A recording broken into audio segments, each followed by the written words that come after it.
বেহালাবাসীর Everest জয়। আজ বিশ্ব Everest দিবসে তারই কথা। বেহালা চৌরাস্তার হিন্দুস্তান পার্কের বাসিন্দা দেবরাজ উঠেছিলেন এভারেস্টের চূড়ায় 2016 সালের 19শে মে সকাল 10:30টায় তিনি পেয়েছিলেন এই সাফল্য।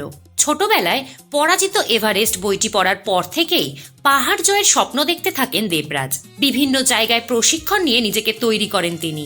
কিছুটা সরকারি সাহায্য আর পরিচিতদের থেকে টাকা জোগাড় করে 2014 আর 15তেও পাড়ি দিয়েছিলেন।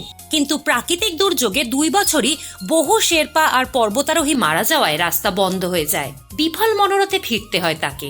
দমেননি তিনি। ভয়ানক তুষারপাত আর ঝুঁকি নিয়েও প্রবল ইচ্ছা তাকে পা রাখায় এভারেস্ট শৃঙ্গের চূড়ায় 2016 সালে। ঠিক সেই সময়ও ছিল চরম প্রাকৃতিক দুর্যোগ। মারা গিয়েছিলেন এভারেস্ট জয় করতে চাওয়া 3 বাঙালি পর্বতারোহী। এখন ভবিষ্যতের পর্বতশৃঙ্গ জয়ীদের তৈরি করতে মন দিয়েছেন তিনি। বেহালার গর্ব এভারেস্ট জয়ী দেবরাজ দত্তকে কুর্নিশ বেহালার সাতকাহনের।